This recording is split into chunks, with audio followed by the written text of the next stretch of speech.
Hello everyone. तो last video में हमने कुछ क्वेश्चन देखा था जिसको हम जो है यूलर्स इक्वेशन के से फॉर्मूला से जो हम सॉल्व करते हैं। तो वहां पे आपका क्या था, वहां पे जो है आपका फंक्शनल दिया हुआ रहता था। कहने का मतलब है कि इंटीग्रल दिया हुआ रहता था I equal to integral x1 to x2 F of x comma Y dash D X. उससे हम कंपेयर करते थे। तो F of x comma Y dash की जगह पे आपका कुछ फंक्शन दिया हुआ रहता था और क्या बोला जाता था कि फंक्शन का जो एक्सट्रीमम फाइंड करना है, वो कर्व फाइंड करना है, सो डेट ये इंटीग्रल आपका एक्सट्रीमम होना चाहिए। तो ये भी आपका जो है कैलकुलस ऑफ वेरिएशन से रिलेटेड क्वेश्चन है। तो ये आपका मॉडल पेपर का सेट 1 का क्वेश्चन नंबर 10 सी है, बिल्कुल वैसा ही क्वेश्चन है। लेकिन वहां पे देखिए जब हम सॉल्व किए थे यूलर्स इक्वेशन से, तो वहां पे आपका जो इक्वेशन आ रहा था तो आपका y इक्वल टू और सम आपका x के फॉर्म में कुछ आपका इक्वेशन आया भी था। तो उसमें आपका कुछ कांस्टेंट था। तो उस कांस्टेंट को एलिमिनेट करने के लिए बस यहाँ पे क्या किया गया, यहाँ पे आपको जो है जैसे हम आपको पहले भी बताए थे कि कंडीशन में कि y of x1 equal to y1 कुछ आपका वैल्यू आपका यहाँ पे दे दिया रहेगा और एक और वैल्यू दे दिया है कि y of x2 equal to y2। यानी x1 x2 यहाँ पे क्या है, बेसिकली x1 और x2 जो ये लिमिट है इंटीग्रल का, जिसके ऊपर आप इंटीग्रेट कर रहे हैं फंक्शनल को। तो बस ये वैल्यू दिया गया है ताकि आप जो है कांस्टेंट फाइंड कर सके और उस कांस्टेंट का वैल्यू अगेन आप उस इक्वेशन उस कर्व के इक्वेशन में सब्स्टिट्यूट कर सके। तो बस इसीलिए दिया गया है। बाकी जो बनाने का तरीका होगा बिल्कुल पिछले क्वेश्चन जैसा ही होगा। तो देखिए यहाँ पे जो क्वेश्चन दिया हुआ है, find the curves on which the functional, और आपका दिया हुआ है integral 0 to 1 y dash whole square plus 12xy dx with y of 0 equal to 0 and y of 1 equal to 1। I think ये क्वेश्चन ग्रामेटिकली देखेंगे तो अगर आप इंग्लिश के हिसाब से तो ये पूरा कंप्लीट नहीं दिख रहा है, लेकिन हमको जो चाहिए था बेसिक अंडरस्टैंडिंग मिल गया। हालांकि देखिए ये ऑन विच द फंक्शनल और ये इंटीग्रल दे दिया is extremum should be extremum, ऐसा कुछ लिखा होना चाहिए जो कि नहीं लिखा है, लेकिन समझ में आ गया कि क्या करना है। तो आप लोगों को पता है कि यहाँ पे हमें क्या करना है। यहाँ पे जो है आपको सबसे पहले क्या किए थे, लास्ट क्वेश्चन आप देखिएगा पिछले वीडियो में, तो हम क्या करते हैं, do f by dough y find करते हैं।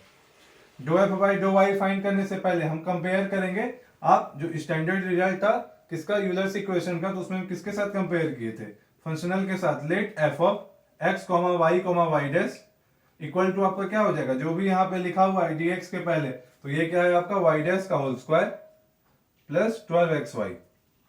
तो ये हो गया आपका f of x y dash. इसके बाद हम क्या करते हैं, do f by dough y find करते हैं।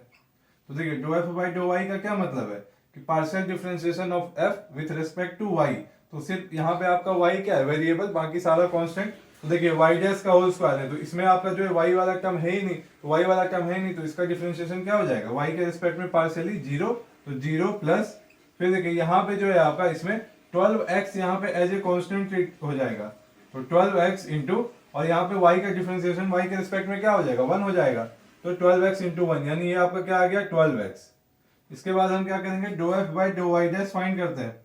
तो डो f by dough y dash क्या आ जाएगा, देखिए वाई डैश का होल स्क्वायर का डिफरेंशिएशन क्या हो जाएगा 2y डैश, और उसके बाद फिर देखिए आपका इसमें आपका y डैश वाला टर्म है ही नहीं, तो ये बस यही डो f by dough y dash भी आ गया अपना 2y डैश। इसके बाद हम क्या करते हैं, यूलर्स इक्वेशन जो आपका होता था तो वो क्या होता है आपका डो f by dough y minus d by d x of डो f by dough y dash equal to 0। यही होता था आपका इक्वेशन। तो इसमें आपको जो जो वैल्यू चाहिए था आप फाइंड कर चुके हैं, उसको आप यहाँ पे सब्स्टिट्यूट कीजिए। तो जब आप इसको सब्स्टिट्यूट कीजिएगा तो डो एफ बाई डो वाई क्या आया है आपका 12x, तो 12x minus d by d x of, और आपका डो f by dough y dash आपका क्या आया है 2y डैश, तो 2y डैश इक्वल टू 0। तो अब आपको क्या करना है, इसी को सॉल्व करना है, इसको डिफरेंशियल इक्वेशन के फॉर्म में लाना है, और आप जितना भी तरीका अब तक पढ़ चुके हैं उन्हीं में से कोई तरीका यहाँ पे लगेगा, उसी से डिफरेंशियल इक्वेशन सॉल्व हो रहा होता है। तो देखिए आपका डिफरेंशियल इक्वेशन यहाँ से क्या बनेगा 12x माइनस, अब देखिए ये जो है आपका 2y डैश, तो 2 तो आपका कांस्टेंट है तो आप बाहर कर सकते हैं, और d by d x of y dash.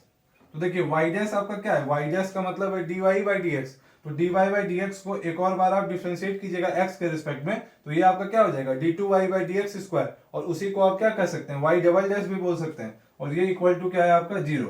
तो यहाँ से आप क्या लिख सकते हैं 12x minus 2y double dash equal to 0। ये आपका y dash y double dash कैसे हुआ अभी जस्ट आपको बता चुके हैं। इसके बाद देखिए अब आपको जो है यहाँ पे इसको, ये जो है आपका डिफरेंशियल इक्वेशन बन चुका है, तो इसको आप अगेन आप इसको कैसे लिख सकते हैं, देखिए इसको आप फर्दर लिख सकते हैं। यहाँ से अगर आप 2 कॉमन ले लीजिएगा तो आई थिंक यहाँ से आपका आ जाएगा y double dash equal to 6x आ जाएगा। तो ये आपका डिफरेंशियल इक्वेशन है। इजीली अब आप देख पा रहे हैं कि दोनों तरफ अगर हम इंटीग्रेट करेंगे तो आराम से यहाँ पे इक्वेशन आप y के फॉर्म में ला सकते हैं। तो देखिए अगर आप फर्स्ट टाइम इंटीग्रेट कीजिएगा तो देखिए इंटीग्रेटिंग बोथ साइड्स, ये आपको ऐसे एग्जाम में लिखना है। तो देखिए जब आप फर्स्ट टाइम इंटीग्रेट कीजिएगा तो यहाँ पे देखिए यहाँ पे सेकंड ऑर्डर का डिफरेंशियल इक्वेशन था, या फिर आप कह सकते हैं कि d2y/dx² है, उसको जब आप एक बार इंटीग्रेट कीजिएगा तो आपको क्या मिलेगा dy/dx, क्योंकि आपको पता है कि इंटीग्रेशन और डिफरेंशिएशन क्या होगा, एक दूसरे का रिवर्स प्रोसेस होता है। तो यहाँ पे सेकंड ऑर्डर का था, तो सेकंड ऑर्डर को आपको जो है सिर्फ y में चेंज करना है, तो आपको दो बार इंटीग्रेट करना पड़ेगा, तभी आपका वो सिंपल y में आ जाएगा। जब आप एक बार इंटीग्रेट कीजिएगा तो y डबल डैश आपका क्या हो जाएगा, y डैश हो जाएगा। तो y डैश इक्वल टू, और RHS में आपका क्या हो जाएगा, RHS में भी जब आप इंटीग्रेट कीजिएगा तो ये देखिए ये आपका 6x dx, तो इसका इंटीग्रेशन आपका क्या हो जाएगा 6x² 2 प्लस, फिर देखिए आपका कोई कांस्टेंट भी आ रहा होगा, मान लेते हैं c1, तो यहां से आपका क्या आ जाएगा, ये आप 3 टाइम्स कैंसिल कर सकते हैं। तो देखिए y डैश, तो y डैश इक्वल टू क्या आ गया 3x² प्लस c1, तो ये आ गया आपका y dash equal to 3x² plus c1। तो देखिए आपको y के फॉर्म में इक्वेशन चाहिए, तो आप अगेन इसको एक और बार इंटीग्रेट कीजिएगा, तो फिर से आपको यहाँ पे लिखना है integrating both sides with respect to x। तो जब आप ऐसा कीजिएगा तो अगेन अब ये आपका क्या हो जाएगा, y डैश को आप इंटीग्रेट किए तो आपको y मिलेगा, तो y इक्वल टू क्या हो जाएगा 3 इंटू कॉन्स्टेंट है आपका और integral x² dx plus integral c1 into dx, और आपका एक कांस्टेंट आप चाहे तो इसी स्टेप में ऐड कर दीजिए प्लस c2। तो यहां से आपका y क्या आ जाएगा, y equal to 3 into x² का इंटीग्रेशन क्या हो जाएगा x³ 3, तो x³ 3 प्लस यहाँ पे देखिए c1 आपका कांस्टेंट है तो c1, और देखिए dx का इंटीग्रेशन क्या हो जाएगा x हो जाएगा, तो c1x प्लस c2। तो देखने में आप लोगों को प्रॉब्लम हो रहा होगा तो हम फिर से लिख देते हैं अच्छे से इरेज करके। तो यहाँ से आपका y क्या आ जाएगा, y इक्वल टू ये वाला 3 और ये वाला 3 कैंसिल हो जाएगा, तो क्या बचेगा x³ plus c1x plus c2। तो देखिए ये तो आप पहले भी करते थे, ऐसा ही करके आप छोड़ देते थे, where c1 and c2 are constant लिख देते थे। लेकिन यहाँ पे आपको क्या करना है, यहाँ पे आपको कुछ इनिशियल वैल्यू गिवन है, तो उसी की हेल्प से आप लोगों को क्या करना है, आपको c1 और c2 का वैल्यू फाइंड करना है। तो देखिए क्या दिया हुआ है आपका given y of 0 equal to 0, तो यानी जब आपका x इक्वल टू 0 है तो y भी 0 है। कहने का मतलब है कि x इक्वल टू 0 और y इक्वल टू 0, आप इस इक्वेशन में जो है ये दोनों वैल्यू रख के देखिए 0,0। जब आप ऐसा कीजिएगा तो क्या हो जाएगा 0 equal to 0³ plus c1 into 0 plus c2। तो देखिए यहां से आपका c2 का क्या वैल्यू मिल रहा होगा, बहुत ही सिंपल है, c2 इक्वल टू क्या हो जाएगा 0। अब आप क्या कीजिए, सेकेंड पॉइंट आपका क्या है, y ऑफ 1 इक्वल टू 1, तो y ऑफ 1 इक्वल टू 1 यानी x इक्वल टू 1 और y इक्वल टू 1 आप रख के देखिए इसमें, तो आपको दूसरा वैल्यू भी मिल जाएगा। तो देखिए हम 1 रखते हैं तो क्या हो जाएगा 1 equal to 1³ plus c1 into 1 plus c2।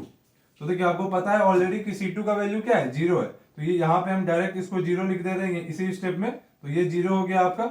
अब देखिए यहाँ से आपका c1 का क्या वैल्यू आ जाएगा, देखिए तो 1 इक्वल टू क्या मिलेगा 1 equal to 1 plus c1, 1 plus c1 यानी c1 इक्वल टू क्या हो जाएगा c1 इक्वल टू 0, यानी c1 और c2 आपका दोनों 0 आ चुका है। तो देयरफॉर y इक्वल टू क्या आ जाएगा, y equal to x³ plus 0 into x plus 0, तो ये आपका 0 इंटू x 0 हो जाएगा और ये भी प्लस 0, तो इसको आपको लिखने का जरूरत नहीं है। तो यही जो उस कर्व का इक्वेशन हो जाएगा जिसके लिए ये आपका फंक्शनल क्या है एक्सट्रीमम है। तो इसी से रिलेटेड आपका एक और क्वेश्चन है जो आपका सेट 2 में है, लेकिन देखिए वहां पे जो है चेंजेस बहुत ही कम है। कहने का मतलब है अगेन वहां पे जो ये है आपका बिल्कुल ही सेम है, सिर्फ आपका जो है पॉइंट या फिर आप लिमिट कह सकते हैं उसको सिर्फ चेंज किया गया है, तो उसको भी हम अभी सॉल्व करके देखते हैं। तो इसका आंसर आपका y इक्वल टू x³ था।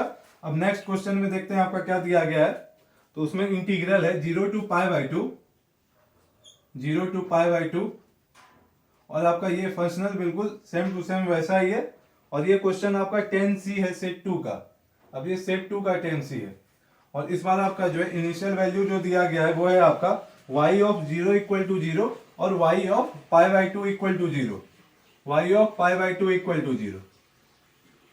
तो देखिए सबसे पहले जो है आपका बहुत लोग जो है आपस में डिस्कस करने लगते हैं कि क्वेश्चन गलत है। देखिए क्वेश्चन गलत है नहीं, हम बताएंगे आपको कि बहुत लोग बोलेंगे कि ये वाला इक्वेशन नहीं होना चाहिए, क्योंकि इसी को जस्ट अभी हम सॉल्व किए थे। तो अभी क्या आया था आपका y equal to x³ plus c1x plus C2, यहाँ तक तो ये ऐसा ही रहेगा क्योंकि वही फंक्शनल है आपका।